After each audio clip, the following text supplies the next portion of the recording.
abali ku Fik Media tugenda kutandika n'ensonga presidential address. Tetugenda soka na nsonga za Honorable Kagabo ne banna FDC abajemedde ebiragiro by'abakulembeze baabwe. Katandikirewo ne President Yoweri Kaguta Museveni speech gye yatuwadde yabadde nnyuvu ffenna ababaddeko abagira abagiwuliriza ensonga ez'enjawulo zonna twabaddeko of course okulanga byatubulira. Honorable President Museveni ayogedde ku nsonga nnyingi. Mwenga bannankyukakyuka of course mwenga abavuganya gavumenti mwatandise okuba mu tooki emutandika okulaga ebituli ebyabadde mu presidential address. Ndowooza gwe muntu gaffe okusoosa okwogera ku presidential address zibaddengawo naye eno erabika yatukotomula. Ewa moderator neyanziza naye nsaba onyongere kutogooza abali naye nze ndi munakuwavu nnyo okusookera ddala gy'oli ne management ya Fik Media okuba nti mugenda kutononera essaawa nnamba n'ekitundu nga tuli ku nsonga ezitaliimu makulu mu ggwanga lyaffe lino. Ensonga ezimu ku zitaliimu makulu ye president okwogera ku parish development model, ye president okwogera ku abazungu obutatuteekako nsonga ya bisiyaga. Kakati ngenda kupimira ku standard yo nga bw'ogirese era kwe ngenda obadde oyina eyo okuzimbira mbadde nyina ebirowoozo byange naye ndowooza kanzimbire ku biryo. Okusookera ddala kiri mu tteeka pulezidenti w'eggwanga ateekeddwa okwogerako eri paalamenti. Kansike nkubuuze President Museveni president wabanga agenda kwogera of course kimanyikiddwa president alina okwogerako eri eggwanga wabanga alaba nti waliwo ekyetaagisa ayogere. Kiri mu tteeka nga bw'osoose okuŋŋamba abakulembeze betusindika tukiikirira okugaana okutuula mu nkiiko mu ntuula za president. Tewali tteeka lye bamenye kubanga njagala era we mbadde nzijja nkuwa ensonga lwaki tewabadde watuula mu lukiiko olwo. Kiri mu tteeka constitution ewa president mandate okwogerako eri eggwanga naddala mweno speech gye bayita state of the nation address. Okay? Yes. Kakati oli musajja muyivu ng'era bwe nkakasa nti n'abatulaba abasinga bayivu njagala ovuunule ebigambo bino state of the nation address. Guli moderator naye ekigambo ekyo state of the nation address kitegeeza tuwe ekifaananyi nekiri mu ggwanga kati yatuwadde bya myaka 10 oldo nzija. Ekisookera ddala Mwai Museveni ebbanga lyonna ali predictable nnyo buli lwabeera ajja mu kye tuyita state of the nation address. Oba oli awo n'atubulira ebintu ebyedda ebbanga lyonna ery'emabega najja n'azingiramu obusongasongaano obutono naye ensonga eziruma eggwanga nga kati essaawa zino zeyandibadde ayogera ku kyova olaba bamuteerawo provision eyo ne bamugamba nti jangu otubuulire state of the nation eryetya. Soka olinde mu ebintu ebiriwo kati biki President Museveni kyatayogeddeko ku biriwo. Wawuliddeko President Museveni ng'anyega ku bubbi bw'amabaati niye yayogedde ku bisiyaga. Hold on nzija. Wawuliddeko President Museveni ng'ayogera ku NSSF okubanoonyerezaako kwatandise oyo president yakikoze. Gena mpola omanyi lekama kubeera kagologoosi naawe otandike okulowooza n'okulowoozesa bannayuganda ebintu ebitaliimu nsa kubanga kankubuulire kino waawe wali okirabye mu ggwanga lyonna top ministers ne top leadership oba leaders mu biwayi bya gavumenti ebenyigira mu scandal bweziti ne basigala nga bakyali operating. Kati ogambye nti yalagidde banoonyerezebweko olowooza musirikale kyananoonyereza ku ssaaba minisita nti yabba amabaati nga ssaaba minisita akyali mu ofiisi. So tomalira budde n'ebyo kubanga ssaaba minisita ali mu ofiisi ate omusindikeko wa poliisi ajja amunoonyerezeko nti yabba amabaati wa CID ekibuli logical olaba kikola n'otugamba nti yataddewo okunoonyereza ekyo tekiriiyo.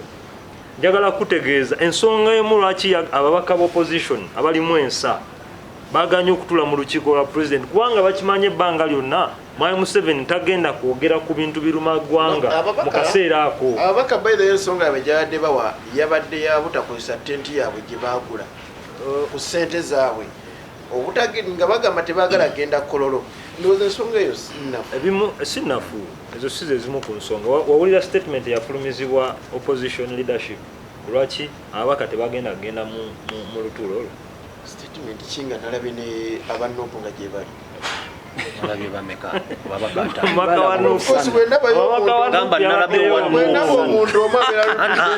gamba nalabyeyo wanu gamba mwakanupe waddeyo ate okumanya nga nuupu kyafuuka ekizibu mu ggwanga muno. Uliriza okumanya nuupu yafuuka ekizibu mu ggwanga muno. N'oyo yagenze yayaniriziddwa nga muzira Twaha Kagabo yayaniriziddwa nga muzira lwaki teyagenze. Bwe yagendayo mu 57 MPs omu ye yagenze naye oli mukunzija ku mulamwa. Ensonga lwaki njala kuwulira nti Mwai Museveni takyalina kyatugamba mu presidential address. Ensonga ya PDM tuze tugiyimba wano ebbanga lyonna mpaka nakati mu Wakiso district team yonna tewali yafunye sente za PDM. Logically otugamba nti omulukanga ogwakazi oguyina abantu emiliyoni emitwalo 2 oba emitwalo 14 n'omusobi wano mukazo waliwo abantu abasukka emitwalo 4 5 abasulamu emiliyoni agivuddeko ngambe kazo central. Kati abantu aba bali omwo obaweereza obukadde 17 eba ekyali parish development model fe twagituma parish destruction model kubanga egenda ku destroyinga parishes zaffe. Bwe njagala ombuulire ku bibalo Mwami Museveni State House residence egyasulamu mu mwaka akozesa biliyoni 286 yazzeeyo ne mu parliament ajeyo supplementary ya buwumbi 15 supplementary naye abeerayo na mukazi we kubanga n'abaana bakula baavaayo naye yakulaga nti akosa biliyoni 286 omwaka naddayo ne supplementary ya 15 aweereza obukadde 17 bukulakulanye parish. President Museveni yayogedde ku bisiyaga n'atabukira abazungu. Nakugamba nze obwongo bwange bukola kyensinga okwebaza ku muzeeyi wange edda mu buto yatuguliranga ngegeti yatuguliranga mukene. Kakati obwongo bwange bwe bukola nakugamba olunaku lwendiraba Mwai Museveni nga akutte poliisi ye bagenze mu Nyonyo bakutte abasiyaza babeera mu Mikizba ojja kumbulira nti Mwai Museveni alwanyisa ebisiyaga. Naye essaawa zino wuliriza katono nnyo essaawa zino owabanga wakyaliyo omuntu Profesa Mulamba Lodon e Makerere n'avaayo n'agamba nti abasiyazi beetaaga okubeera nga kyamazima nabeddembe lyabwe. Mwai Museveni n'abango tebanabana kumugoba Makerere naye nga Stella Nyanzi eyali ayina atuuse eddoboozi olw'okuba nti yali anyigirizibwa ku mulimu yagobwa na Katali Makerere. Okubanga kukulaga obutaddembe bwange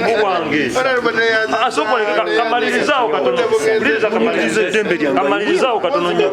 Every revolution mu bantu abasoma kimanyi has its modus operandi. Kakati njagala kubulira nti olaba omukyala atuko uliriza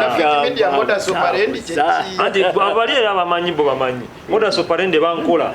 Olaba omukyala Nalongo Mulamba atuko okweyambula lago obwererebe omanyi kyabayitamu kitegeeza buli kimu yakikola kiri mateeko okulanga afuna obwenkanya bwagaana naye bw'aba asobola okweyambula n'akola ekyo.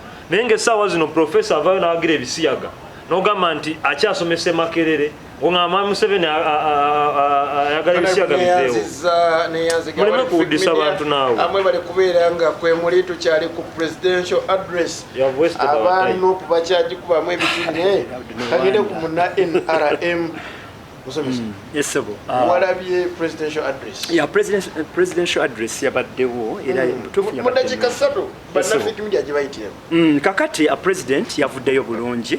Babadde nsuubira bannaffe bano abaseketera gavumenti babadde baagala issue y'amabaati nekyo kyo tekigasa nnyo munnayuganda ebigasa munnayuganda pulezidenti waffe visionary leader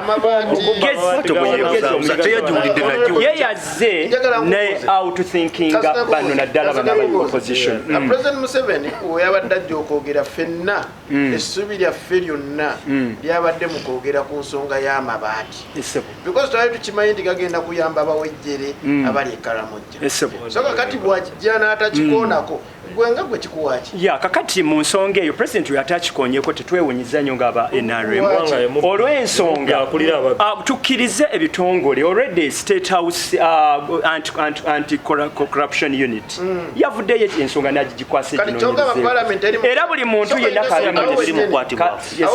parliament eri mukukola ku nsonga y'ebisiyaga of course bitambula naye ekyo kyowe ekiri ekyo kyo kitrending ate kirimu distraction abantu okufa bannange bannafiki media abaana baffe kye bayiseemu kiyitirivu nye bisiyaga bifuuse ensonga mu masomero everywhere kati eyo ensonga it's a very yabadde erina okwogerwako his excellence Yoweri Kaguta Museveni no ekyo kyo kijja kukolebwako naye tusooke tukwate ku bintu tetusobola handlinga byonna tosobola kukwata byennyanja byonna ne bibeera mu kisero n'ogamba byonna ogenda kujjamu byonna obigabira abantu no oba olina okubeera ne strategy gy'okozesa okubaako ebintu ate byosooka okuteeka mu maaso g'abannayuganda twogere ku nsonga y'ebisiyaga newankubadde bano bannaffe ebisonga bazizanyiramu buzanyizi eyo ensonga nkulu nnyo gyetutuusizza wanene ate era lyetteeka erigenda okukolebwako etteeka lirume abantu bonna bwazamikizibwa simanyi pulezidenti agenda akwata abasiyaga etteeka lyo kalirume etteeka bwe linaaluma buli muntu yenna agenda kukwatibwako eyeenyigira mbisiyaga pulezidenti yakyogedde bulungi n'agamba no western culture era pulezidenti asiibaayo kyogerano n'agamba twongere mu production twongere okulaba nga bannayuganda tukola ebintu ebitubeezaawo ebibeera tetugenda kubeera dependent kuva wabweru bwe tubeera dependent okuva wabweru mugiramu ebyo ebintu ebituusizza bannayuganda ku buzibu obw'amaanyi egenda kujjawo etya nga n'ebimu ku bye tugula bibbibwa no ekyo byonna bijja kukolebwa eno ebeera family buli kimu kikwatibwako buli structure lwebeera ng'ezimbwa of course ebeera process tukkirize president ye yennyini visionary leader waffe atulambike bulungi president abaddewo era bingi byakoze gavumenti bingi byekoze era bingi byekyakola nnyo n'amaanyi kakati of course kyenapikinzeemu kuba twajogeramu era bannayuganda bagimanyi ku guno omulundi abo ababadde beefuula abakola sako zaabwe ne babba ssente za gavumenti pulezidenti yabagambye yabavuddemu bakwatibwe kubanga kyazuuka pulezidenti bennyini pulezidenti bwe yagenda abantu ababadde bakola sakozi zaabwe nga balina busako bwe bakola bo bennyini ne bakola sako nono ne bakola sako ne babba sente ezina okuyamba abawejjere bakwatibwe ekyamabati tujja kyogerako modulator tutegeeze bannayuganda ebintu ebigenda okubayamba tetubeera nga bano bannaffe tobajjoyine nga modulator ku lw'obulungi bwa program n'obulungi bwa munnayuganda ensonga ya parish development model singa eba ekwatibwa bulungi bannayuganda bagenda kuva mu bwavu tugenda kwongera production gavumenti egenda kwongera production bannayuganda etambudde nnyo ono ayogedde ku Wakiso eyogedde ku Kampala Wakiso ne Kampala problemu bano abeenoonyeza ebyabwe era yemmwe ate waliwo abasingo sekretera gavumenti deputy mayor luli yayimirira n'atandika mbutuufu neewunyana nnyo omukulembeze ku status ya deputy mayor Mulamba Olomusi mukama we bw'aba agenze Japan ono yabeera mu ntebe naye yakuba parish modo n'agiwunzika bw'ati n'alagira ddala tenaana munnayuganda gwe yeyambye n'akuba ne programs zino bino bibagabira abantu nga bagabira bantu baabwe bokka byonna nabikuba tusimbeko gavumenti byekolera bannayuganda okubeera aba opposition kitegeeza nti emitwe gyaffe baba balina ebintu ebirala bye bataddemu tusigale nga tuli bannayuganda nga tuli soba tuwagire gavumenti tuwagire programu za gavumenti ebayita tuteese naye bagamba yes muyinza okuba muli ku saidi zeeri ne muleeta ebirowoozo byammwe ebirungi temukuba gavumenti temulemesa bannayuganda kuva mu mbeera fenna gye tulaba nti etunyiga ne pulezidenti mumutwalidde ensonga y'amabaati kyenyinza ogyogerako sijja giwa nnyo budde olw'ensonga abagikutteko tubeesiga State House namba yavuddeyo pulezidenti n'agamba baginoonyerezeeko buli muntu yenna gwe kinaalya kijja mulya speaker yabalaze example yalaze lead she took the lead ku sente yagaguze n'agamba kagakomeo gagenda kulongo address era ne tugamba era tusigala tugamba nga government omuntu alina okubeera question on that tuogere ku minister aveeyo mbutongole disembe tugenda kugamba nti oba minister ku side ya government aveeyo alambike eggwanga what went wrong abi correcting minister with due honor vaayo what went wrong amabaati lwaki gagenda gigatayina kugenda bannayuganda kati bamanyanga bano abaseketera government kyebazimbirako buli eyafuna amabaati n'agakozesa bibi obusobozi obugula amabaati gaddeyo abulina kitegeeza ki ekyo gagende gye galina okugenda kitegeeza nti oyo transparency eri mu NRM eri mu gavumenti nti abantu bonna bakwatibwako ne woba oni okwatibwako ne woba minisita okwatibwako naye bannayuganda nga mmalirize bulungi nnyo njagala kubeera ku record era n'omukulu ono naye akiddemu kubanga agambye nti fe abaseketerera twetulemeseza Mukampala njagala abeere n'empisa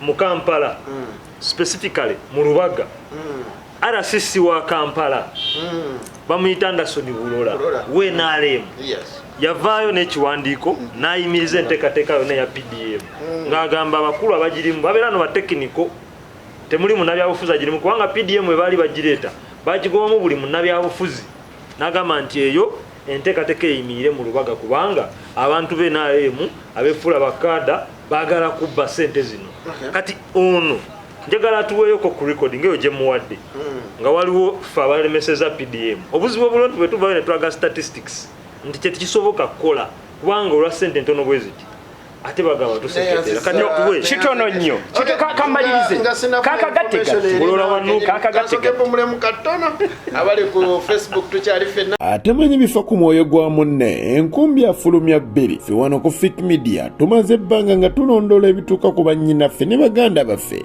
abagenda okuba ekyeyo mu mawanga g'Abuwarabu wamu n'ensi ez'ebweru era ne tulaba biki ebibatuukako okwewala embeera y'ekyatta omwami Nakimanya nga bakubuuza nti lwaki tewayogera.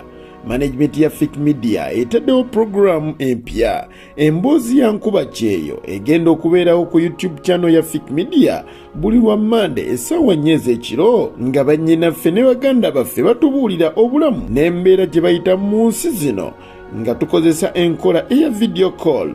Tusaba gwe wenna ayagala okuwayaamu naffe okutubuulira embeera gy'oyitamu otukubire oba otusindikire message ya WhatsApp ku namba y'essimu 0783 35 6952 tusobole okukola enteekateeka ennungi anti ekitali kyogere kizimba ku mwoyo. Puroguramu eno tugireese osanga abakulembera banaafaayo kubanga tukimanyi nti baasuulayo dda ogwa naggamba era ne bannyinaffe ne baganda baffe abaagala okugenda mu nsi ezo bagende nga beetegese. Fik Media. Yes, abakyali ku Facebook live mwebale kubeera nga mukyatugoberera tuli ku nsonga ya presidential address ebintu bingi ebyabaddewo twalabye banna opposition nga mwanattu bava ku biragiro by'abakama baabwe ne bajja ne balaba omukulembeze w'eggwanga nga yogerako eri eggwanga ensonga ya PDM Price Development Model ensonga y'ebisiyaga nayo ekutte wansi ne waggulu twalabye professor nga mwanattu agiwagira.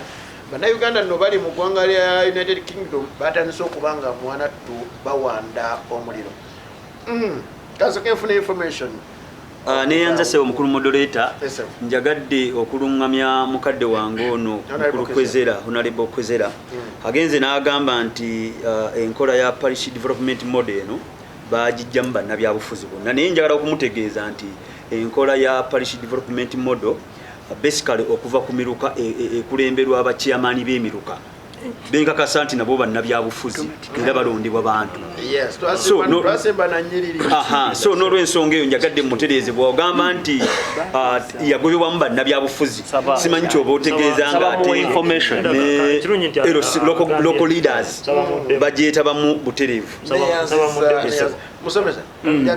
yakakati nga mpunzika bannayuganda omanyi abantu kwegamba fe twewuunya aba opposition kye baagala bo ne bw'obaza okusa mu tulo twagala Ntebe twagala bukulembeze bambi ne batamanya nti bw'oba oyagala sooka okola ebirungi sooka obala ebibala naye olwedde abantu babalaba ne babalaba ne balabira ddala obukyamu bwammwe ne mukuba buli kimu naye nga tumaliriza programs zonna ne parish model nga bujjejje tusooseza ku nto bannabyabufuzi bagirimu nnyo naddala bano bo bwe bagenda ne babeeraawo ne bazimba akazinga kaabwe akalemesa programs zonna eza bo beezira kulaba nga programu egenda kujja bannayuganda mu bwavu nga bagikuba fe twagala bukulembeze twagala Ntebe pulezidenti abasiize obwavu naye nga pulezidenti atuteeketeekedde bulungi bannange musiime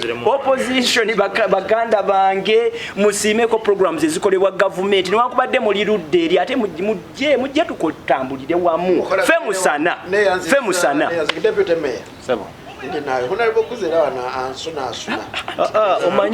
omanyi information kankamu omukulu ono Honorable Kwizera ndowooza abadde clear ate okuleka nga abakulu bano ab'NRM tebali informed teri munnabyabufuzi currently ali mu nteekateeka ya parish development model bachairman b'LC2 n'abakulembeze abalala essaawa eno tebannaba kukwasibwa buyinza running a PDM olwaleero be bayita ba commercial officers ba town clerks ba CDOs n'abalala be bali mu nteekateeka eyo era njagala ogenda ombulize chairman w'omuluka guno oba alina access ku account ya PDM oba yeetabyeko mu data collection okyulya muganda wange chairman LC1 ow'okukyalo omubuuze oba yeetabako mu data collection w'ekyalo kye bwanga bagamba nti bannabyabufuzi babadde involved mu mbeera bali mu kuteekateeka temuli munnabyabufuzi mu arrangement so ne political wing mu parish development model abakulembeze ba local government baweebwa obuvunaanyizibwa obw'okwidentifyinga abantu mu bitundu byabwe ekyo kye bakugamba obadde bebawangala nabo kakati moderator kampe bannayuganda information yali etandika yali nti ba chairman simanyi oba abakulu bano bakimanyi nti tuli mu bukulembeze obwa division yendi but data entrance on record bayitibwa from different areas ne bajja ba parish chiefs oba betuyita ba town agents be babadde bakola n'abaana abo abaweebwa omukisa okujja okugenda collecting teri kitundu ba LC1 chairman nga bali facilitated ogenda collecting data. It is on record. We are not talking about facilitation. It is on record. Mpayo chairman w'ekyalo kimu nina ebyalo 23 mu Nansana division. Singa wavaayo omuntu angamba ono balina ne chairman media wabo wa NRM oba yaliko mu identifying abantu nga bebawandiika abali mu groups ezikola sako ya Kazowad.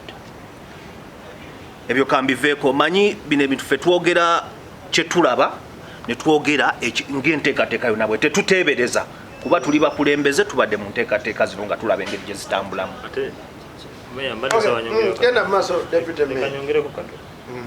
So kati sawa nyongero ka Deputy Mayor njaga tugende ku presidential address. Yes, tembadenzirako. Tukifunye nja kutokewa honorable Samuel atwongeze. Ate kizibu kye balina bano tebalina information. Ekizibu kye balina tebali mu bukulembeze. Tebali mu leadership. That is the problem. No. Modulator. Omukulu ogenda kumulumya mutwe gwa bwerere ajja kuwulira kyalowooza. I'm giving you facts. Nyonyola bannayuganda. I'm giving you facts. Wetudda ku presidential address. Nze ng'omu era ndaba nga ekyamazima tugenda kwestinga time. Kuki? Ku mulamwa gwe tugenda okwogera. Okwogera ku president ng'ayogedde ku nsonga y'ebisiyaga. Omulala atinse. Ebintu bino byonna tulina president nga tetukyesunga kuwulira biki byagenda kwogera. Ngobanga gwe tokyesunga. No, eggwanga lyonna bwe yayogedde jjo olwaleero enkyukakyuka kyeri mu ggwanga. Actually, modota ka information. Nze Waliwo omwaka we nare mugwe bajjewo abSFC makoti. Ne bamuyola yola nga awoganira Museveni amugamba totubulira tubula twagala kulira ku mabanga. mama wange yaŋŋamba Don't inform. eyo state of the nation address yalingawo okuva edda. Abakulembeze bavangayo ne boogerako eri eggwanga. Naye ng'omukulembeze bw'ayogera leero enkeera basuubirawo ekikoze ekikyuse. Basajja baamini bavangayo lwayogedde eri eggwanga n'agamba from today sukaali musaze. Twagala sukaali adde kugundibwa enkeera abantu ne bakeera kweyagala nga bacacanca mukulembeze ayogedde waliwo ekikoze ekikyuse. Nga bwe twakira mu COVID. Mu COVID yakola ki? Waliwo ekiri e Kenya. Was it Kenya? Omukulembeze yavaayo n'ayogera lwe yavaayo okwogera emisaala gy'abakozi. Emisaala gyonna ne gikola ki? Ne girinnya. The following day wabaawo essanyu nti omukulembeze yakoze ki? Yayogedde. Owaffe tetukyalina impact ne bwayogera ki? Tuba tetulina nnyo kye tusuubira. Naye bwe nzira ku speech bwe mba wakulondamu ebintu ebitono. I was so disappointed okusookera ddala. Nabadde disappointed nga nakatandika n'okuwuliriza speech eyo. Yavuddeyo n'akongratulatinga bannayuganda olwa calamities ze bayiseemu. Era netulira mu calamities ezo bwe tuba twawuliriza bulungi yayogedde ku Ebola nayogera ku COVID naye mu ebyo mwe yatadde n'emiwendo. Simanyi oba wakiwulidde ng'akongratulatinga bannayuganda olw'emiwendo egyali waggulu ennyo. Era ng'abalaga nti emiwendo gyakola ki? Jakka ki? Sukaali gwe twanyweranga ku 3,500 simanyi oba yaddayo ku 3,500 gwali mu congratulating bannayuganda tebintu byakyula. No, moduleta tuwuliziganye.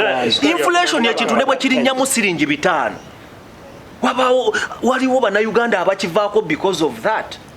Sabuni simanyi oba yaddayo ku 3,000 kwe twamuwolezangako engoye. Yakaba ekinene nnyo siringi 5. Obuwunga ffe tulina amasomero bwe twagulanga ku siringi 1,700 1,500 bukyali ku 3,000 mu 5. Nagulidde mama wange ettooke ejjo naliguze $8,000. Simanyi mwe sente ze muligula yaguze naye $8,000 beyagalidde mu gavumenti neŋŋamba amatooke ge twagulanga ogumu ekitundu n'ogamba bannange sente babegesa kiro y'ennyama nze nkubuulira gavumenti emuwadde kiro y'ennyama gumu kitundu kiro y'ennyama mutwalo gumu n'ekitundu eyalinga ku 10,000 sente weeri bwe mba ngenda okulaba maama wange mnoonya kisinga bulungi nze nali simanyi nti tesobola okubeera ya sente ezo ate obawulira bwe bakudaala. nga tugenda obudde bunzirugako President Museveni ku nsonga y'ebisiyaga olabawo enjawulo ku byayogedde olabawo nti wanaabawo ekikolebwa. Ekyo nkigambye emirundi gyonna tulina pulezidenti asinga obunnanfuusi mu nsi yonna. Mu bantu bonna be tulina mu nsi muno teri munnanfuusi nga Museveni. He's very happy with what is going on. Nchiddamu on camera. He's very happy with what is going on in Uganda. Nga generation ya fefa.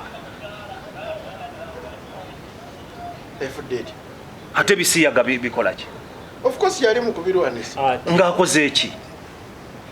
twagamba wano jjo luli etteeka bwe lyajja mu 2014 Fox Odoi ne Andrew Mwenda tebagenda ne bali challenge nga tebaali bantu be basoka mwebuuzaako ate bwe mbanga oli mukozi wange omanyi Fox Odoi kye yakolanga nge wa Museveni Abethe na wide Fox Odoi ngagamba nti neri nagenda lirwanya ira jaddirwanyisa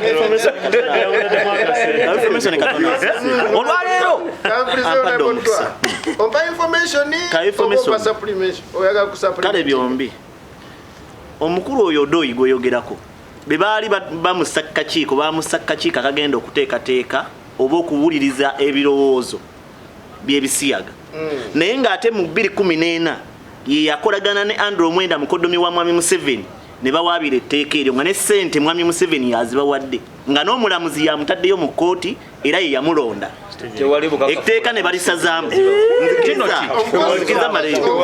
ne bamaliriza ng'etteeka balisazizaamu olwaleero Odoi yamaze dde okugamba nti etteeka teryetaagisa ate nga yalumu ku bali kakiiko akasunsula ebirowoozo ebigenda okubeera mu tteeka ery'ebisiya so bwe tubeera abannayuganda nga tulabira wala tutandika okulaba omanyi Fox Odoi kye yakolanga ewa president mu biseera ebyo omulimu gwe yakolanga olwaleero bw'oba ngamba nti toyagala bisiyaga a case in point nobeera personal assistant wange ne mmala n'okusayininga kuteeka gwe n'ogenda mu kooti n'oluchallenginga nkugoba exactly sina kugoba bugobi nkusiba kuba nina obuyinza nendisayininga gwe novaayo nompakanya mba nze nkutumye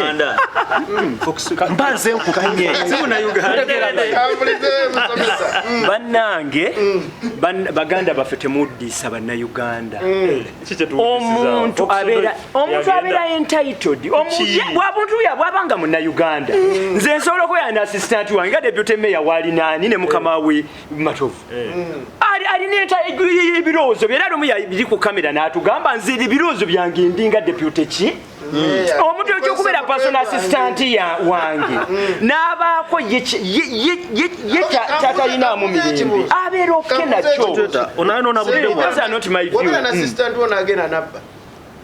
of course okubba that is the different issue kati ate okubba n'ekisya no yagenda mu kooti n'achallenginga okusinziira ku ndowooza ye naye munnayuganda ali adult ali 18 years and above omukulu ono bwaba talina information bannayuganda bakiterekeza aliko obudde bwange deputy mayor gyayogedde ey'obunanfusi wa Mwami Mwami Museveni yavaayo mu address ezazenga akola n'alaga nti agenda kufiirawo okulwanyisa enguzi mwana wattu n'ateekawo nekye bayita corruption track olukutambula olwo lwavaawo netambula mu kibuga ebiriwo kati essaawa zino bikulaga nti Mwami Museveni ddala ayagala enguzi eveewo ekyokubiri Mwami Museveni avuddeyo ebbanga lyonna n'ayogera ne ku TV yali live ku TV nabano baamulaba saagala musirikale akuba abantu you should not even back at people you should not do this not even pointing at them yennyini ayagamba bamukubamu katono enkeera nava nagamba abasirikale bange nababuuza Kyagulanyi mwamukubye but I saw when they beaten him properly kakati oyo kyatugamba yagamba nti omuntu wa kukuba naawe omudisa lwakuba obudde bwange leero sikutegedde bulungi somesa abuzanyiddemu oli abuzanyiddemu naye anti kyayonzekutwanekigero mbadde nkutegeeza bulungi nti president Museveni gwe tulina n'obunanfuusi bwe etteeka ebisiyaga abyogerako on camera kuddisa bannayuganda bwadde ebbali agenda kuwa ba Fox Odoi sende ne baani baddeyo bali challenging ngera bwe yakola mu 2014 tutegeraganya bwe tujja ku PDM omukulu ono ekyehunyisa munaye n'ababbi abamanyi tabogerako bwogezi gwe kimanyi yavayoko n'akola statement n'agamba buli yabadde mu sikando y'amabaati tebalina kye balina kugira babakwate bukwasi babasibye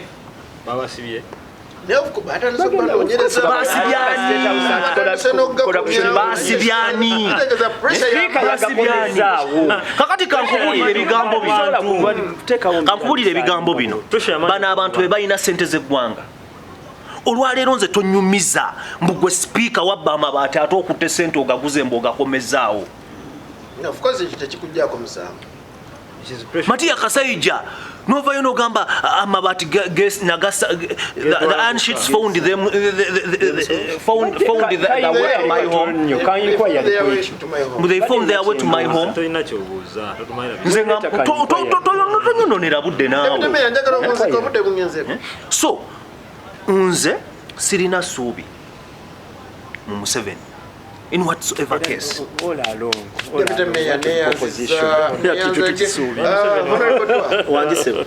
Presidential address. President Museveni waliwo essuubi nti ebigambo byayogedde tugenda kulaba ekisiyaga nga kikendedde.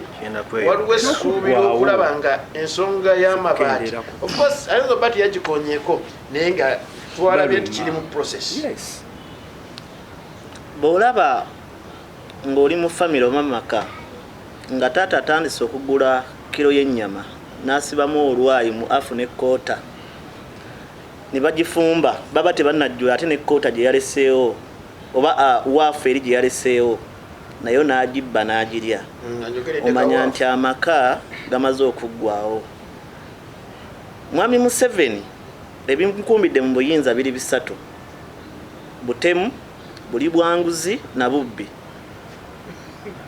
Era nze nzikiriza nti office ya Prime Minister olw'okubanga office eri mikono gya Mwami Museveni baatya buti kutugamba nti Ssaababbi ye yabba amabaati.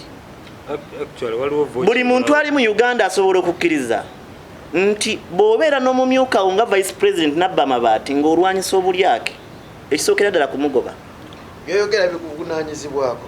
Nkiddamu mu babbi tulinamu Ssaabaminisita w'eggwanga Uganda n'abavubi naye nga bakwata abavubi mu nvuba embi. Ye yakwata kokota nabba amabaati g'abanaku abankuseere atambulira mu Bugombe nga Mwami Museveni yatambula okuva ku State Square mpaka Kololo amwanyisa nguzi. Oyo ye Mwami Museveni. Speaker wa Parliament anta among ku bugagga bw'ayina akyasobola okubba amabaati n'atakoma ku ekyo ne yeerumiriza ng'agula amabaati ne ssente zajja mu Parliament n'agakomyawo ssente zaffe ez'eggwanga.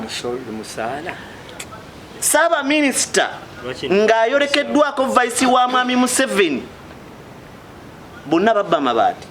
Mwami Museveni abakoze eki mu nsi ezaakula be bakuteebereza buteebereza nti olina obulyake bwewenyigiddemu olina lekulira. Abakulu abo bonna bakyatambulira mu Bugombe. Yo why? Otugambe tuli kwogera ku ki? Ku president ki? Address. Abakulu abo bagendere mu Bugombe Kololo. Mwami Museveni lwaki teyalagiddeawo nti okuva ku vice president bakwatibwe? SFC teyabaddewo. Bajje Wakiso. SFC nekwata abakozi Wakiso nga babbye ssente zitawera yadde akawumbi. Mbu balwanyisa nguzi.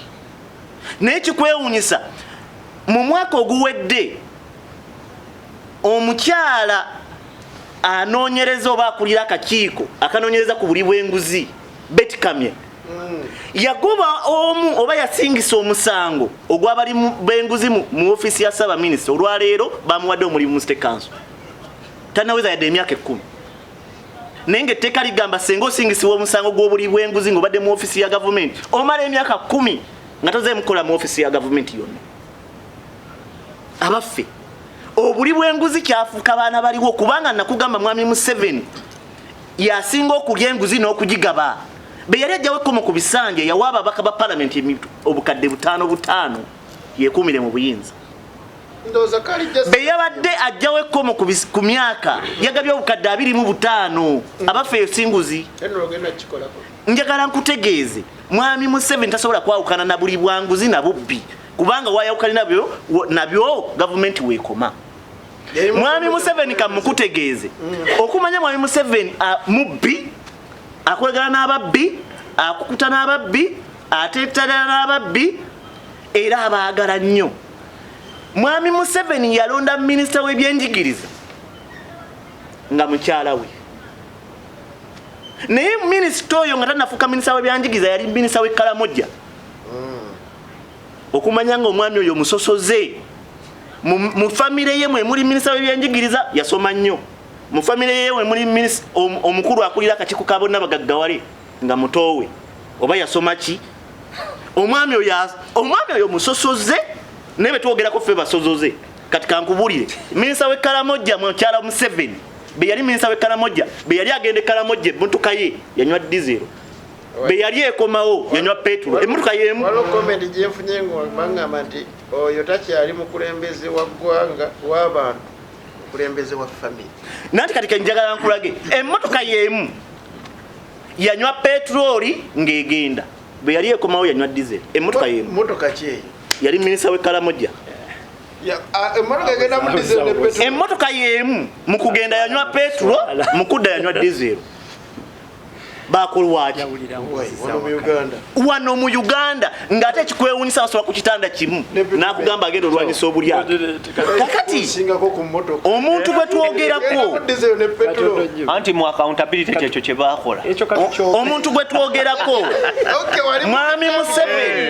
mwami Museveni alina minisita omu leka sokoleke bano tuyinza kuba wabusa wa namba lino ddamalongoti mwami Museveni alina minisita omu yali agenda ebweru agenda kugerera dakiika 7 naye nga bamuyisirizako buwumbi 14 omu ku bakozi mu office yali agenda ebweru mu lukiiko ng'agenda kwogerera dakiika 7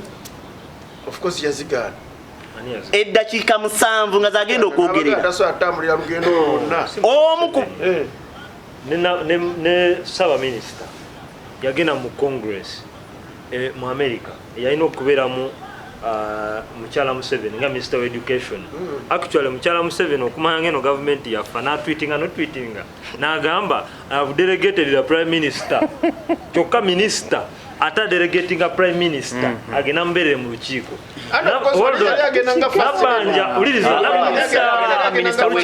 yagendanga minister of education yali agendanga minister of education nabanja watuuka eyo olw'amaaroge mpulira bulungi uliriza nayonona sente z'omuwi w'omusolo kakati sente z'omusolo kyaba nekitegerekeka nti obudde bwamukwata oba yagendako ne auto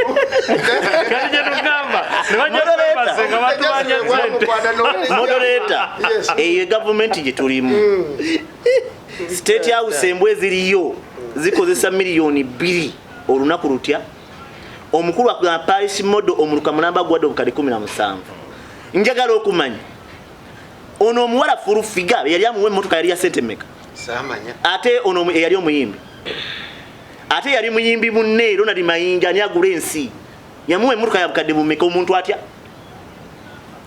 twahagaga bumanyizi yamuwa omu naye omuluka mulamba obukadde 17 naye ekikwewuunyisa omuluka mulamba obukadde 17 ate n'aleeta abafamire ye be balina ozikontolinga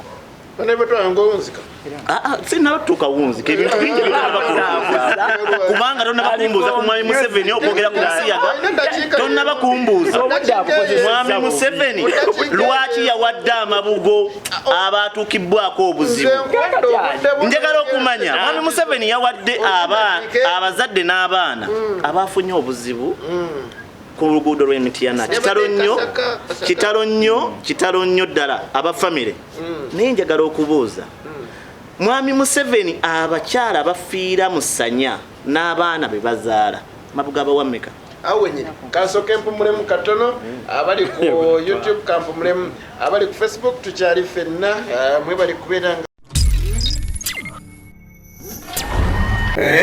Fig Media.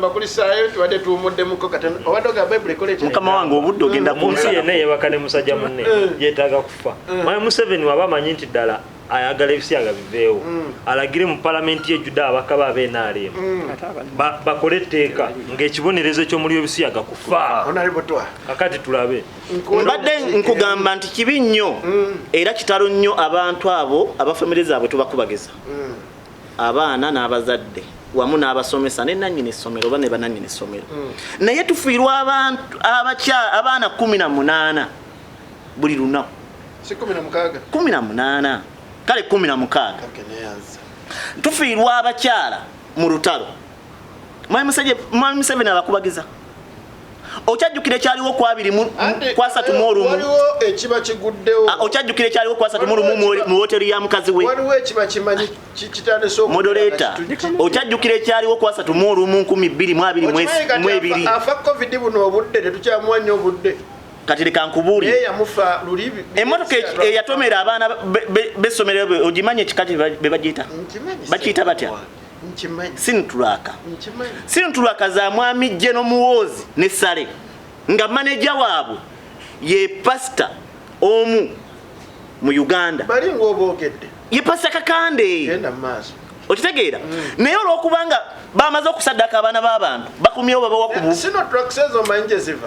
ate manyi gye ziva yabadde na namba ki kyogamba bazirina nkugambye mu Uganda maneja wa kampuni eyo eya Sinotrak ye pastor Kakande kyoyogerako kitegera bulungi sebo abantu basse kino omuti balina Sinotrak bazijawa obadde kinaawe gwe mu famire yo ina yagina awo wandibanga okolagana nabo tewali buzi naye kyenjagala nkutegeeza abakulu abo bamala osaddaka abaana baffe batuddizaako waliwo kampani ekamweko katono emu kampani bagita Nippon eri wano mu Uganda ya mwami enyanja erabiddemu naye eyina Sinotrak era yemu ku motoka ezo zibaddenga zino nettakaawo webadde basabye olusozi olwaggulwawo so ayina Sinotrak simanyi oba naye eyatomedde twagala batubulire yani yabadde nanyiniyo eyassa abaana b'abantu nati muŋŋambye waliwo banasse kinoomu kati batubuulire yasse kinoomu ki eyassa abaana b'abantu moderator kaŋŋende ku nsonga endala y'ebisiyaga ensonga etegerekese bannayuganda bagitegedde bannayuganda bagitegedde tugende ku nsonga y'ebisiyaga malirize olw'obudde bwange nze ensonga yange eri nti abantu abafanga bo si be abantu abafanga ebyobugagga byabwe si bye bibase baliyirirwa ddi bo babaliyirira abawa sebo abawa ya mukyala Museveni ne Museveni ne bino byenkuba bya bugagga byabwe kyenkugamba ensonga y'ebisiyaga ensonga njije bannayuganda bagitegedde abaana abazibe bafa babalirira benyini nga be babase ng'enkeera omuntu ava ebweru okujja okubawa obuyambi ne mwokya essomero ly'abaana abamuzibe ne mumugana n'otuukayo n'amala n'addayo ebweru kantuke ku nsonga y'ebisiyaga ensonga y'ebisiyaga mukama wange mpayo sekendi 3 ngere ku nsonga y'ebisiyaga sebo neyanzege tuli ku nsonga sebo moderator abantu ogenda bampeera bwino twayogedde ku obadde otandika program wagambye okwogera kwa president olunaku lw'eggulu president yabadde ayogerako eri eggwanga yayogedde ku nsonga ya parish development model PDM n'ayogera ku accident omukulu ono emutawaanyiza nnyo tamanyi ani nanyini motoka waliwo omwami gwembadde mugenda mutalumala abantu bangi mu Uganda bayina Sinotrax naye tosobola kugamba nti za Kakande simanyi zaani so abantu bangi bannayuganda bakoze ssente era abantu bangi bayina emmotoka ezo so eyo information yagifunye yayogedde ku nsonga y'ebisiyaga kakati abakulu babadde buli omu awendowooza ye ffe tulowooza muzeeyi yalinje nnyo sebo okimanyi bulungi nti omukulembeze w'eggwanga lino azze ayogera lunywe ku nsonga ya ebisiyaga era abantu bangi twalabye mu palamenti nga bakomplaini nga badde basuubira pulezidenti okwogera ku nsonga y'amabaati ensonga y'amabaati eyo nja kugyogerako kansooke njogere ku y'ebisiyaga ensonga y'ebisiyaga omukulembeze nga bwe nkugambye azze avumirira ensonga y'ebisiyaga wano mu ggwanga newankubadde nti bano bannaffe bo balowooza nti okubanga omukulu omu yagenze n'agamba nti omuntu wabeera nga mukozi wo ate bwakyalenjinga kiwagambye sebo mu nkola entuufu eya leadership taata bw'obeera ewaka n'ogamba nti tuli empuuta abaana ewuwe waka basobola okugamba taata ffe tugamba twandiridde biki bijanjaalo newankubadde gwogambye nti mpuuta newankubadde nti mpuuta kyemmanyi yampadde information mu budde bwange kyemmanyi bakuwadde omukisa so n'olwekyo ensonga y'ebisiyaga omukulembeze ajja abyogerako lunywe n'agamba tetwagala bisiyaga era ne mu speech gyabadde ayogera eggulu yabadde so clear n'agamba nti abazungu muleme kutusibako bintu byammwe ne Honorable Samuel mu 2014 President Museveni wabanga ebisiyaga bino yayita byagala yali asobola okuteekawo bannamateeka be ne bajja ne bavuga ne ba etteeka lino omukulu Fox Odoi ne Andrew Mwenda okujja oliwakanya naye yandibadde waakiri akola apiiru ne tumanya nti President Museveni tayagala bisiyaga kakati ensonga ya 2016 njagala kutegeeza nti ng'omukulembeze 2014 ng'omukulembeze pulezidenti w'eggwanga bwe yakola paati eyiye ng'omukulembeze n'asayininga n'olwekyo n'abaawakanya tebakikola mu bukyamu baali mu mateeka wadde nga kyebakola kyali kikyamu naye njagala tuwuliziganye ensonga y'ebisiyaga tuleme kugiteeka ku mukulembeze w'eggwanga ng'omuntu yekka ensonga y'ebisiyaga etukwatako nga bannayuganda ffenna COVID-19 yajja wano President Museveni yayimirira ng'omuntu because enjawulo ya COVID n'ekisiyaga nze ndaba ntono nze nga nze omuntu President Museveni wabanga yasobola okuvaayo ku COVID n'atusibira n'ewaka ku kisiyaga tasobola presidential directive n'ekola no yandibadde asobola okuyisa presidential directives naye nkugambye ensonga y'ebisiyaga eno omukulembeze azaajogerako emirundi mingi ne bw'anaayisa directives nga ffe abantu ba bulijjo abawansi tuganye okwenyiga mu butereevu mu kulwanyisa ensonga eno era tugenda kusigala nga tukyogerako bwogezi kubanga era lindako ojja kukiraba nti mu nsonga ya COVID-19 omukulembeze bwe yayisa ekiragiro ekyo era abantu bangi obasanga nga bakola byabwe obasanga nga bakola byabwe neyanziza nnyo omukulu ono agenze n'ayogera ku kyataata okubeera ng'omwana agambye tetulya mpuuta eyo tekirina we kikwataganya na bisiyaga ebisiyaga biri life threatening kiringa bwogamba nze nandisuubidde omukulu okuleeta example nti taata agambye temuteeka butwa mu mmere ne wabaawo omwana agamba awo butwa tubukole ki tubuteekemu taata n'atafaayo n'awagira omwana ono taata wabaawo ekikyamu kubanga ebisiyaga tubigeza ku kintu ekitta obulamu bw'otunuulira abaana abo n'embeera gye bayitamu we are killing a generation.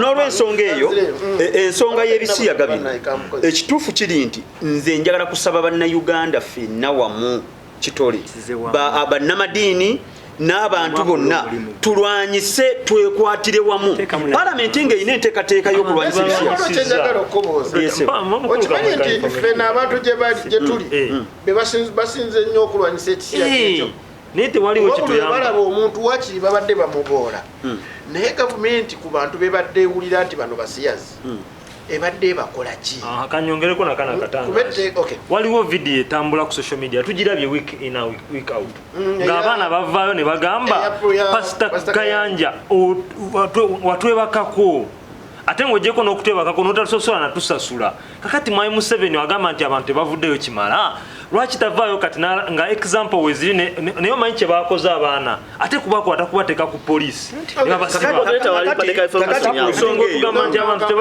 ku nsonga eyo nti kituufu abantu baffe bataddemu amaanyi okulwanyisa ebisiyaga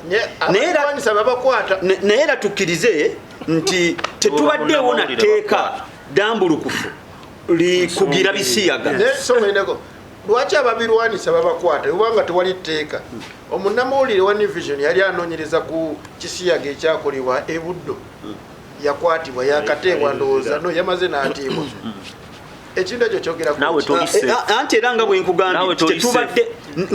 nkugambye nti tetubaddeewo na tteeka dambulukufu likugira bisiyaga olw'ensonga nti ojja kulaba tufunye abantu ng'omukulu yabadde ayogera ku profesa omu eyavuddeyo n'awagira eki nti tetulina tteeka ddambulukufu likugira ki era nze wano wenjagala okwebaliza honorable Asumani Basalirwa nti at least biru gyaleese oba gyaleeta ekugira omuntu asaponsalinga awagira omuntu abyetabyemu omuntu yenna akunga Kino kyongere kuti Asumani opposition. No problem muna Uganda. No problem muna Uganda akimanyi nti enkya eggwanga lino lina future nti enkya abaana baffe baleme kuyingira mu buzibu. Abana baffe baleme kuyingira mu buzibu. Nolwekyo tetusobola kugamba nti opposition nze njagala kukunga ababaka ba parliament bonna okubanga bawagira honorable Asumani Basalirwa etteeka lino ligenda kutuyamba nnyo nti tubadde n'ensonga ng'ono bw'onoomukwata awagira ebisiyaga oba abamobilizing nga bajja gamba olinyirira eddembe lyaliwa era bano bennyininyini be bajja okuvayo bagambe nti ali akati obakutte waki kubanga tetubadde na tteeka lirikiriya likugira bisiyaga so senga tufuna etteeka eryo kijja kutuyambako nnyo ku nsonga y'ebisiyaga okulaba nti bikola ki biziyizibwa naye nga naffe era ng'abakulembeze bano bali wano bwe tutwala obudde obungi okuvumirira gavumenti okuvumirira enteekateeka za gavumenti tuweeyo obudde obumala okusomesa bannayuganda obulabe obuli mu nsonga y'ebisiyaga obulabe kye busobola okuleeta ku ggwanga lino senga twetaba mu bikolwa ebyo. Abasinga tuvugirira wano mu ggwanga bazungu singa etteeka ly'ebisiyaga liyita president n'ateekako omukono Fox Odoi n'Andrew Mwenda ne bataddayo mu kkooti tunaddamu ofuna obuvugirizi Uganda tunaabeerawo tutya anti kati sebo njala kutegeeza nti abazungu newankubadde be bavugirira eggwanga lyo naye si buli muzungu yenna nti mwononefu njagala tukkiriziganye si buli muzungu yenna nti mwononefu tonawulirako nga bagamba nti agamu ku mawanga ge bagenda otandikakomu obuvugirizi Uganda mweri of course nali nkiwuliddeko naye njagala kutegeeza ensonga eno nti nzikiriziganya naawe nti ekyo weekiri naye ate njagala kutegeeza nti obwononefu abazungu bonna sibaki sibononefu era tukkiriza nti mu batono abo abalimu abalungi abamanyi obulabe nabo nga bazadde abamanyi nti abononefu balina sente no problem nedda si kituufu nti abatali bononefu tebalina sente si kituufu nti abatali bononefu tebalina sente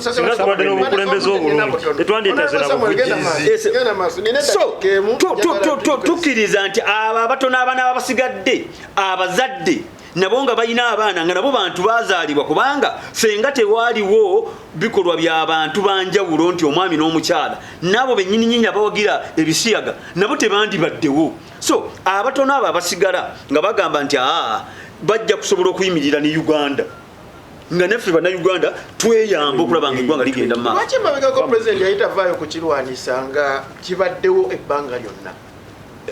Mikizibba bagikugambye yabasiyazi era emanyikiddwa nti yabaki yabasiyazi abasajja abenjawulo abali mu mupiira ono yali owavira Chris Mubiru tumuwulidde asagaza pasita Kayanja twaziwulira abantu abo bonna nno balya butalanga bulagokona kino nti basemberedde nnyo omukulembeze nkunnyonnyodde nti Uganda tetubadde na tteeka ddambulukufu etteeka eribaddewo nsaba mukulu moderator nkulage etteeka eribaddewo libadde likwata oyo akyetabyemu butereevu so tetubadde na tteeka likugira bano basikiriza oba abamobilizinga ku lw'ensonga moderator neyanza muganda wange ateesezza era mwebaza sebo we bali kutuwa budde naye nsaba okumutegeeza ategeeze ne mukama we ye yalonda Ssaabakomera by'abashayija ne bakomishona abalala mu makomera boogezaako okutuula okumpi n'ekikomera oba ne sseŋŋenge oba n'akatimba bakutwala nga muntu ayagala kutoloka era kiyinza n'okuviirako kukuba amasasi n'ofa naye mu makomera ebisiyaga ebiriibwayo ng'abali b'ebisiyaga mubawana birungi byereere basula bulungi balya bulungi banywa bulungi nga ne b'omugambako bugambi gwe bakuteeka mu seefu oba mu mazzi n'osula mu mazzi abaffe abantu abo lwaki mubawo obukuumi obungi nga beba RP makomera abo beba Katikkiro kankulage beba Katikkiro makomera beba li ebisiyaga twagala okumanya lwaki be muwo obukulu mu makomera ate nga beba li ebisiyaga ate nekino kanti mutegeeze muganda wange obusiyazi n'abasiyazi bebasiyaga baweebwa ssente ez'okukola ebisiyaga lwaki ffe abatakkiriza mu busiyazi tibatusasulira ne tuwasa ne tupangisa loogi ne tukola ebikolo gyaffe ne tuzaala abaana ne baba bangi okusinga lwe basasulira obusiyazi nga tebazaala kakati kitegeeza abakulu bano bali kaweefube kumalawo nsi yaffe bola okuba bakaddiye muganda wange bagenda kufa ng'omulembe omupya tebagulekeddeewo baana muganda wange ono agezezzaako nnyo okunnyonnyola ebiri mu makomera naye oba oliawo ye ayina nnyo details ku nsonga eyo kubanga bw'ogamba nti ababirya mu makomera maybe nga waliyo mu komera n'olaba engeri babirya kati oteekeddwa okubanga we wali otandikira okubirwanyisa era n'ovaayo n'ogamba baabano babirya n'okuba endulu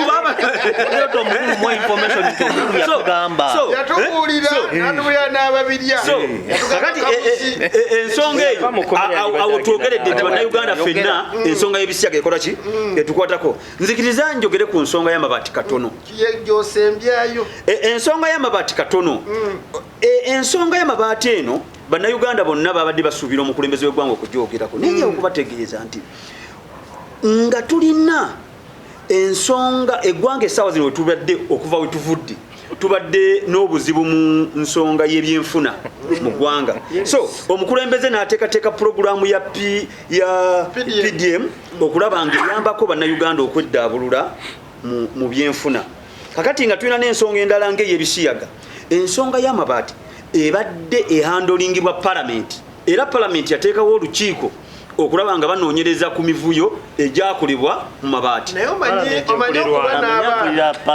ng'ozadde abaana bo nga yegwe taata n'obazaala naye abakulu bana ne benyigira mu mize egy'obubbi ne palamenti enoonyereza gikulira okoso olina kubabuulirira butabba njaganya otokanye modeta ne palamenti agikulira wetubeera nga akulira palamenti nga akulira bizinesi za gavumenti yabbye amabaati vice president n'atwala finance n'atwala ate nga bakyatambulira mu bugombe Amsoni Obua n'atwala nabba mukyala mwami Lugolobi n'atwala Maria Kitutu Maria Goreti Kitutu kakati speaker wa parliament kakati mukulu moderator ensonga y'amabaati gano nzikiriziganya ne bannayuganda nti ekikolwa ekyakolebwa tekyali kirungi naye president yadde alina okyogerako nanti namba emu ye yatuma bano era ye yagabba ffe nga bana NRM tuvumirira ekikolwa ekyakola ki ekyakolebwa bantu ng'abantu era kisobola kubeera wano ku muzindalo neŋŋamba nti baakola bulungi era amateeka weegali n'okunoonyeza kugenda mu maaso abantu bano bajja kuvunaanibwa naffe buno obudde singa toli mukulembeze singa gwe mukulembeze w'eggwanga vice president wo n'omukwatira mu bubbi omukola oti of course amateeka weegali kati gwomukwatidde mu bubbi nanti ate ensonga y'eggwanga tetusobola giteeka mu ngeri eri passion ofunye omukisa gwe president leero engeri eri passion ofunye omukisa omukulembeze alina okugoberera amateeka omukulembeze alina okugoberera amateeka tetusobola gamba olw'okubanga meyo nyiizizza kankukwate okwo si kunyiiza amateeka weegali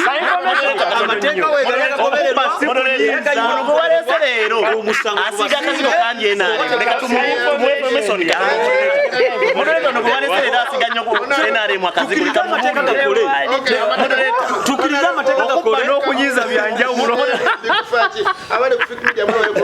tukiriza amateeka gakole omubiri bamuwummuza ne bamunoonyerezaako period ngenda kunzika n'ensonga egenda kuba yanjawulomu ejja kuba bannaye bano abasajja babisa akazigo kusika kazigo baganda baga mukalukalu tajja buseera ye ano abasajja bakalukalu okuba naawe Moderator neyanza so.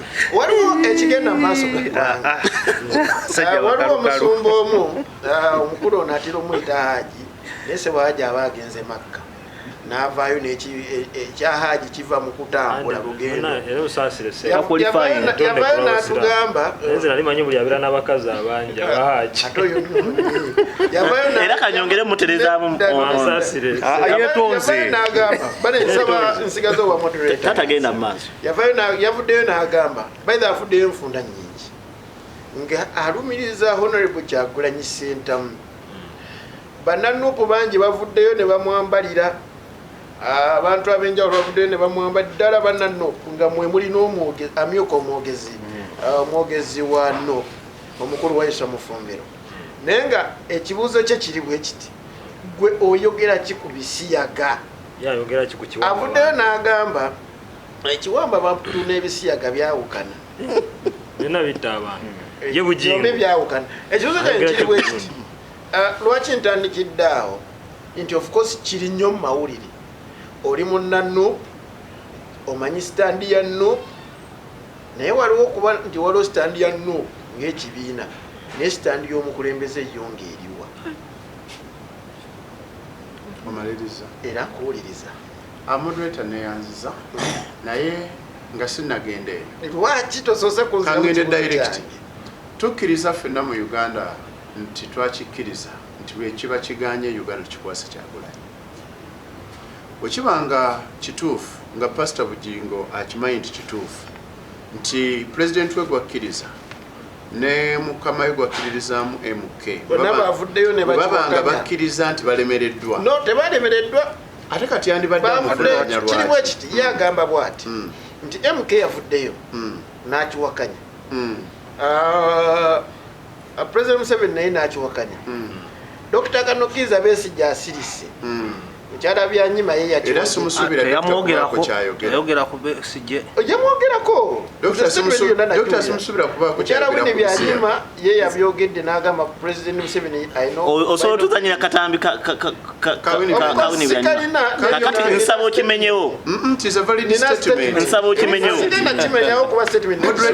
Leka nkulage moderator bakutte waluma waliwo okusiiga ekifaananyi kitali Uganda sokoleke moderator. No, siri kugwe ndi wa mukulu Shembi kufaaki era gwemboze ekibuuzo.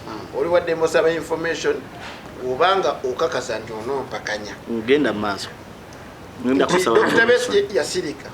Naye essira lye ery'amaanyi ayitadde nnyo Honorable Kyagulanyi lwa nsonga gyawa nti alina nnyo abavubuka abamugoberera. Avuddeyo n'agamba nti yes oyinza okuba ndi mabegako wabiyimbako naye osobola obbayi mabega wali mubbi oba wali muntu mulamu kati ngobba. Naye Bugingo ate ennaku zino yabirya. Mpuliriza Moderator neyanziza omusajja kalya n'abantu ako. Pastor Bugingo sijja nzikanya naye wabakkiriza nti buli omu alemereddwa okulwanyisa ensonga gy'ebisiyaga tukkirize nti omukulembeze yalondwa Kyagulanyi yasigalidde okuwulira eddoboozi. What is his stand? Stand ye badde create emabega ffenna tubadde tugamba nti lwaki abannuupu bava ku struggle nga bali mu kuwasa. By the way kino kankikubulire abali b'ebisiyaga bawasa ne bazaala n'okuzaala bawasa ne baba n'omukyala then ne bakola ekivve kino kye basooka okukola kwe kuwasa bonna buli musiyazi kyasooka okukola kuwasa then nabaana akola ezambi. njawo kunyonyola kintu abasinga obungi President wabanga akedde ku makya n'asupportinga wedding ezibadde zikolebwa buli omu n'agamba nti struggle twagituukamu. Bayogera bingi ku Pastor Kayanja si musajja mufumbo. Omukulu ono ava kutubuulira ku baana ne Bugingo yennyini naye nga musajja muki ne Bugingo yennyini nnyini agatta n'abafumbo Pastor Kayanja naye era tewali alina evidence nti ddala kituufu abirya. nze nkirese lwansonga abantu bakikoze eki Moderator kyenzikirizamu kikino President waffe abadde kiriya ebbanga lyagobeddwa okuba ntakyagenda UK gye tulowooza nti omuyani badde ayagala okugenda kyakatwala 10 years kati naaba ng'agumye n'agamba nti sijja kukkiriza kikyamu ate siyani badde agamba nzikiriza ekikyamu nsobole okugenda UK yagamba kyonna kyekiri sijja kgenda eyo standi emu. Standi eyokubiri atusapootinze nnyo mu wedding ze tubadde tukola. Standi eyokusatu standi eyokusatu moderator otunulya principal ne love gy'alaga ng'ali ne first lady wamu ne family sisuubira okuba nti omusiyazi ate yandibadde alaga ekikolwa nga gwa mukyala na musajja nga gwa mukyala balabe edduka kyemmanyi kiri kimu wano mu kamera kyemmanyi kiri kimu principal waffe abadde kkiriya era n'abanopu otunulira ennamba esinga okulwanyisa ekisiya ebyo byonna tubyagala byogerako byonna bituufu abantu kye baagala what is the answer right now? What is his the answer is very clear. Sijja kulinda muntu kunwanyisiza kisiyaga nsooke nze kennyini nnyonnyola omwana wange nti omuze guno gwazze naye omuze si mulungi. Bwe naalinda omukulembeze naye najja ntegeere ku nsonga egenda okumalawo eggwanga tujja kumaliza ng'eggwanga liweddewo. Kikyensaba alina omwana tula wansi omunnyonnyole obuzibu obuli mu kizibu ekyo. Tulina bannaddiini bwe tukkiriza nti Church of Uganda eri kkiriya, baganda baffe abaisiraamu bali kkiriya. Obuzibu tulina kati ku ddiini bbiri to my understanding. Tulina side ey'abalokole wanadde mpuliza pastor Kiganda ng'agamba temusobola kutuwa biweebwayo mutuleke tulyesi tufune sente z'ebisiya. Yagambye atya? Yayogedde what statement ye nti bwe muba temwagala tulye sente z'abasiyazi temukodowala mutongere sente n'amaliriza lwakuba nti obuzibu wabaddewo nti batemyeko ako kokka ak'omugaso asaako omugaso kamugaso katya bwetuba tulina side effect yakulwanyisa kisiyaga ng'oteekawo condition nti kasita tompa kino leka nzikirize sente z'ekibi kitegeeza osapootinga. Honorable Shem n'ekibi ekyo teri akuwa sente ze nga togenda kwenyigira mu bisiyaga. Teri musiyazi wagenda kuteeka sente oba kuwa akalaba akalungi ng'essimu laptop tugenda kukola kyakugamba. Honorable Shem njagala ogenda omaleyo akatambi ako bujja otegeera nti ye kyeyabadde ategeeza tikyabadde nti ayagala bali ebisiyaga yabadde ku mobilization yabadde ayagala sente nti bannaye we temwagala tubbe ku nsonga y'okutemamu eyo katangaze nandibadde nzikiriza nti okuba nga okubba kubi tukulwanyisize wamu naye sigandika sitonzibira nondeetya neefuna kyenzizo ly'olubuto okubba atemanyi bifa ku mwoyo gwa munne enkumbi afulumya bbiri ffe wano ku Fik Media tumaze ebbanga nga tulondoola ebituuka ku bannyinaffe ne baganda baffe abagenda okuba ekyeyo mu mawanga ga Buwarabu wamu n'ensi ez'ebweru era ne tulaba biki ebibatuukako okwewana embeera y'ekyatta omwami Nakimanya nga bakubuuza nti lwaki tewayogera. Management ya Fik Media etaddewo programu empya emboozi ya nkuba kyeyo egenda okubeerawo ku YouTube channel ya Fik Media buli lwa Monday essaawa 4 ez'ekiro nga bannyinaffe ne baganda baffe batubuulira obulamu n'embeera gye bayita mu nsi zino nga tukozesa enkola eya video call. Tusaba gwe wenna ayagala okuwayaamu naffe okutubuulira embeera gy'oyitamu otukubire oba otusindikire message ya WhatsApp ku namba y'essimu 0783 35 6952 tusobole okukola enteekateeka ennungi anti ekitali kyogere kizimba ku mwoyo. Puroguramu eno tugireese osanga abakulembera banaafaayo kubanga tukimanyi nti baasuulayo dda ogwa naggamba era ne bannyinaffe ne baganda baffe abaagala okugenda mu nsi ezo bagende nga beetegese.